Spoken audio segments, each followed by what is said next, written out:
नमस्कार, मैं अविनाश रंजन गुप्ता आप सभी का अपने चैनल पर हार्दिक अभिनंदन करता हूं। आज के इस वीडियो में हम अध्ययन करने वाले हैं पतझड़ में टूटी पत्तियां का पहला अध्याय गिन्नी का सोना। आपको बता दूं, ये पाठ सीबीएसई की कक्षा 10वीं के हिंदी पाठ्यक्रम कोर्स बी के लिए प्रस्तावित है।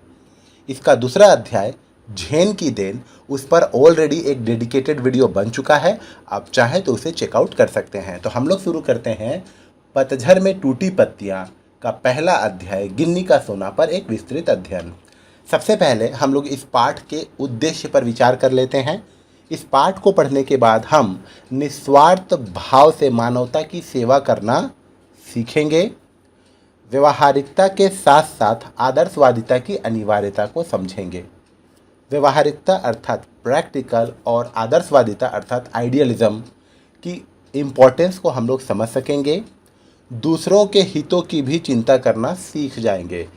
हितों अर्थात दूसरों की भलाई।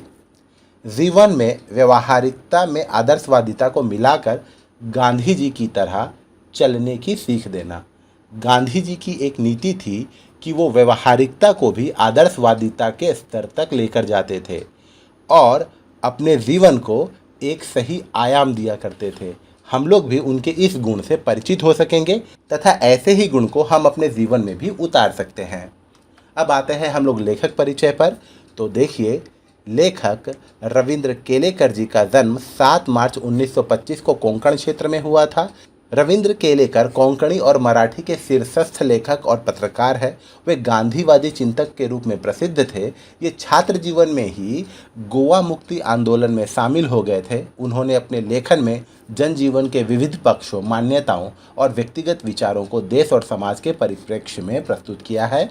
इनकी प्रमुख रचनाएं हैं उजवा ढांचे सूर, ओथांबे, सांगली व समीधा, जापान जैसा दिसला, कोंकणीचे राजकारण और पतझड़ में टूटी पत्तियां। ये इनकी हिंदी की रचना है। अच्छा, इन्हें तरह तरह के पुरस्कार मिल चुके हैं, जिनमें मुख्य है गोवा कला अकादमी से साहित्य पुरस्कार तथा अन्य पुरस्कार से इन्हें सम्मानित किया गया है और इनका देहावसान सन 2010 में हुआ। अब हम लोग आ जाते हैं शीर्षक परिचय पर। देखिए, पतझड़ में टूटी पत्तियां, जिसके 2 अध्याय हैं, गिन्नी का सोना और झेन की देन। तो गिन्नी का सोना जो है वो एक विचार प्रधान लेख है। ये बहुत ही छोटा सा लेख है। इसमें आदर्शवाद बनाम व्यवहारवाद अर्थात आइडियलिज्म वर्सेस प्रैक्टिकल के बारे में बताया गया है कि कौन सा सही है और एक व्यक्ति को इन दोनों में से कौन सा अपनाना चाहिए। अगर हम लोग इसके शीर्षक पर विचार करें तो पतझड़ में टूटी पत्तियां, ये शीर्षक इसका क्यों है, इस पर विचार कर लेते हैं। देखिए, एक पेड़ से बहुत सारे पत्ते झड़ते हैं, पतझड़ के मौसम में गिर जाते हैं और जैसे ही वो पत्ते पेड़ों से टूटकर नीचे गिरते हैं तो वे अपना अस्तित्व खो देते हैं। यहाँ पर लेखक रविंद्र केलेकर जी हमें ये बताने का प्रयास कर रहे हैं कि जीवन को चलाने के लिए भी बहुत सारे नियमों की आवश्यकता पड़ती है, आदर्शों की आवश्यकता पड़ती है, शाश्वत मूल्यों की आवश्यकता पड़ती है, तभी जाकर जीवन या ये दुनिया जीने लायक बन पाती है। लेकिन आज के दौर में 2 ऐसी चीज़ें जो मानव जीवन से लगभग समाप्त हो चुकी है, वो पतझड़ में टूटी पत्तियों के समान गिर गए और उन पर आज किसी की नज़र नहीं जाती। पहला है आदर्शवाद, जो समाज को एक ऐसी जगह बनाता है जहाँ लोग सुख शांति से रहें, और दूसरा है सुख, चैन, शांति और चैन के कुछ पल, क्योंकि आज के व्यस्ततम दिनचर्या में ये दोनों चीज़ें हमारे पास नहीं हैं। और इसी से जुड़ा हुआ है जो दूसरा अध्याय झेन की देन। तो ये दोनों अब हमारे जीवन में नहीं है। ये पतझड़ में उन पत्तों की तरह ही टूटकर कहीं बिखर गए हैं, अपना अस्तित्व खो चुके हैं, जिनकी हमें आज के दौर में बहुत ही आवश्यकता है। इसीलिए इस पाठ का नाम रखा गया है पतझड़ में टूटी पत्तियां, अर्थात पत्तियों के रूप में आज समाज में से आदर्शवाद गायब हो गया है और झेन की देन के संदर्भ में अगर बात करें तो सुख, चैन, शांति और आराम के कुछ पल गायब हो चुके हैं। अब आते हैं हम लोग पाठ की पृष्ठभूमि पर, बैकग्राउंड ऑफ द स्टोरी। तो देखिए, प्रस्तुत पाठ के प्रसंग पढ़ने वालों से थोड़ा कहा बहुत समझना की मांग करते हैं, अर्थात ये जो प्रसंग है थोड़ा सा पढ़ना है लेकिन समझना बहुत है, यही इस पाठ की डिमांड है। ये प्रसंग महज पढ़ने सुनने की नहीं, एक जागरूक और सक्रिय नागरिक बनने की प्रेरणा भी देते हैं। प्रसंग गिन्नी का सोना जीवन में अपने लिए सुख साधन जुटाने वालों से नहीं, बल्कि उन लोगों से परिचित कराता है जो इस जगत को जीने और रहने योग्य बनाए हुए हैं। अर्थात इस पाठ में हम लोग आदर्शवादी लोगों के बारे में बात करेंगे, क्योंकि आदर्शवादी लोगों ने ही इस समाज को ऊंचा उठाया है, समाज को शाश्वत मूल्य दिए हैं, समाज को रहने लायक बनाया है। अब हम लोग आ जाते हैं पाठ से जुड़ी कुछ छवियों पर। तो देखिए, ये है सोना और दूसरा वाला है तांबा। अब इसकी तुलना रविंद्र केलेकर जी ने व्यक्तियों से की है। देखिए, शुद्ध सोना जो होता है वो बहुत ही कम उपलब्ध होता है, लेकिन बहुत ही कीमती होता है, और शुद्ध सोने की तुलना आदर्शवादी व्यक्ति से की गई है, क्योंकि समाज में आदर्शवादी व्यक्ति भी बहुत कम होते हैं। आप चाहें तो उन्हें उंगलियों पर गिन सकते हैं। दूसरी तरफ है तांबा, जो हमें प्रचुर मात्रा में या बहुत मात्रा में उपलब्ध तो हो जाता है, मिल तो जाता है, लेकिन इसकी कीमत कम होती है। और तांबे की तुलना यहाँ रविंद्र केलेकर जी ने व्यवहारवादी व्यक्ति से की है। व्यवहारवादी व्यक्ति मौका परस्त होते हैं, वो केवल अपने लाभ और हानि की चिंता करते हैं, वो कभी भी कहीं पर भी अपने लाभ के लिए कुछ भी कर सकते हैं। ये है व्यवहारवादी लोग। तो शुद्ध सोने की तुलना की गई है आदर्शवादी लोगों से, और तांबे की तुलना की गई है व्यवहारवादी लोगों से।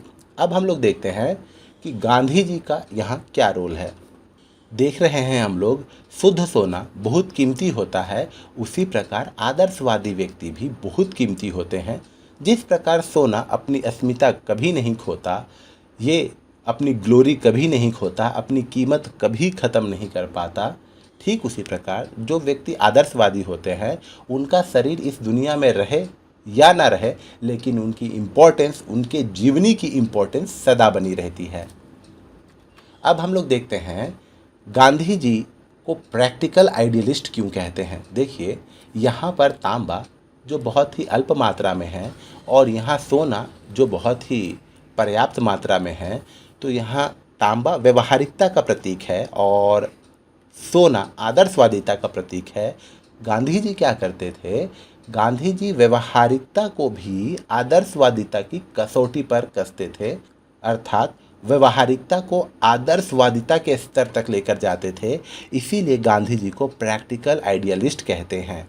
परीक्षा में ये सवाल अधिकतर पूछा जाता है कि गांधी जी को प्रैक्टिकल आइडियलिस्ट क्यों कहते हैं। आपका उत्तर ये होना चाहिए कि गांधी जी व्यवहारिकता को भी आदर्शवादिता के स्तर तक लेकर जाते थे और शुद्ध सोने की तरह उसकी कीमत बढ़ाते थे। इसीलिए गांधी जी को प्रैक्टिकल आइडियलिस्ट कहा जाता है। और गांधी जी की इसी नीति की वजह से 42 सालों तक, अर्थात 1905 से 1947 तक गांधी जी ने भारत की जनता का मार्गदर्शन किया। इन्हीं सब कारणों से गांधी जी को प्रैक्टिकल आइडियलिस्ट कहते हैं। अब देखते हैं व्यवहारवादी लोग कैसे होते हैं। जो व्यवहारवादी लोग होते हैं, वास्तव में वो सुविधावादी भी होते हैं। वो क्या करते हैं? वो व्यवहारिकता में आदर्शवादिता का पुट मिलाते हैं, अर्थात वो बातें तो बड़ी बड़ी करेंगे, बातों में उनका आदर्श होगा, ठीक है, लेकिन कार्य में उनकी व्यवहारिकता ही नज़र आती है। तो ऐसे लोगों को हम लोग कहते हैं व्यवहारवादी।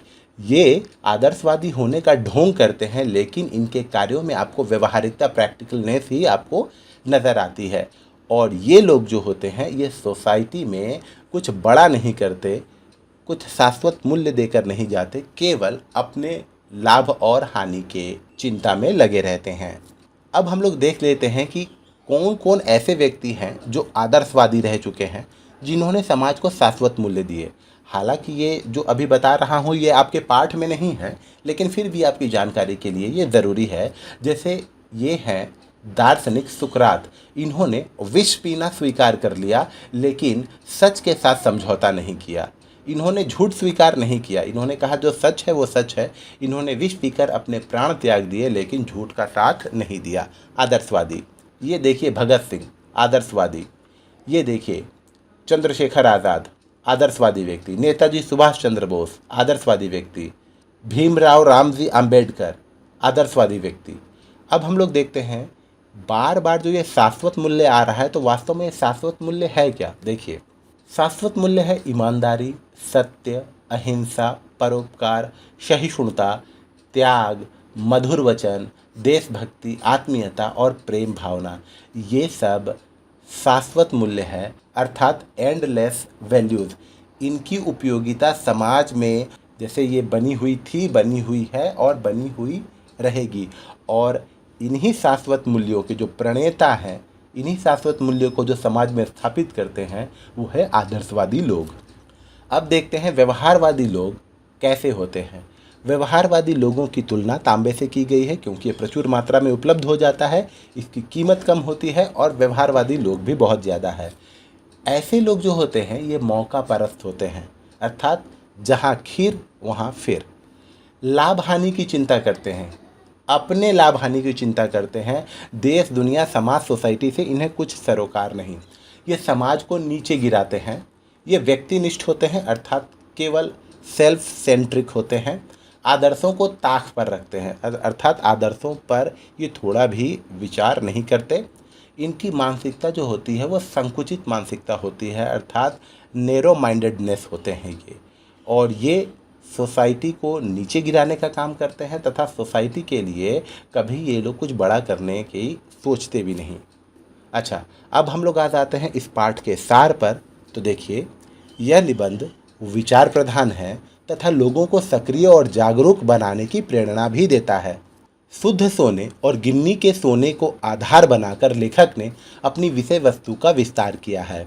शुद्धता में चमक और मजबूती कभी कभी कम लगती है और लोग व्यवहारिकता की ओर अधिक आकर्षित हो जाते हैं क्योंकि उसमें चमक अथवा सौंदर्य अधिक होता है। कहने का अर्थ ये हुआ कि शुद्ध सोना जो होता है, भले ही उसमें चमक कम हो, भले ही वो उतना मजबूत ना हो, लेकिन अगर उसी सोने में थोड़ा सा तांबा मिला दिया जाता है तो सोना ज़्यादा चमकदार और मजबूत हो जाता है, लेकिन फिर भी वो असली सोना नहीं रहता। उसी प्रकार समाज को अगर शाश्वत मूल्य देने हैं तो बिना किसी मिलावट के देने चाहिए, जो केवल और केवल आदर्शवादी लोग करते हैं। भले ही गांधी जी आदर्शवादी थे, परंतु वे व्यवहारिकता को आदर्शों की ऊंचाइयों तक ले जाते थे। तभी जाकर गांधी जी के आदर्श सर्वप्रिय हुए। उन्होंने व्यवहारों को आदर्शों का रूप दिया। लोग उन्हें प्रायः प्रैक्टिकल आइडियलिस्ट कहते थे। लेखक के अनुसार समाज का उत्थान प्रायः आदर्शवादी लोग करते हैं क्योंकि व्यवहारवादी लोगों ने तो समाज का पतन ही किया है। उपयोगितावाद की चरम सीमा ही शाश्वत मूल्यों को समाप्त कर देती है और समाज को ले डूबती है। अर्थात जो व्यक्ति जितना सुविधावादी होते जाता है या जो व्यक्ति जितना सेल्फ सेंटर्ड होते जाता है, वो आदर्शों से दूर होता जाता है, और जो व्यक्ति आदर्शों से दूर होता जाता है वो अपने जीवन मूल्य को नष्ट कर देता है। अब हम आ जाते हैं इस पाठ से जुड़े कुछ प्रश्नोत्तर पर। शुद्ध सोना और गिन्नी का सोना अलग क्यों होता है? देखिए, शुद्ध सोना और गिन्नी का सोना अलग होता है क्योंकि शुद्ध सोना बिना किसी मिलावट के होता है, जबकि गिन्नी के सोने में कुछ मात्रा में गिन्नी या तांबा मिला दिया जाता है, जिससे वो सोना थोड़ा चमकदार और थोड़ा मजबूत हो जाता है। औरतें इसी गिन्नी के सोने से ही गहने बनवाना पसंद करती है। दूसरा सवाल है, प्रैक्टिकल आइडियलिस्ट किसे कहते हैं? इस पर हम लोगों ने ऑलरेडी डिस्कशन कर लिया है।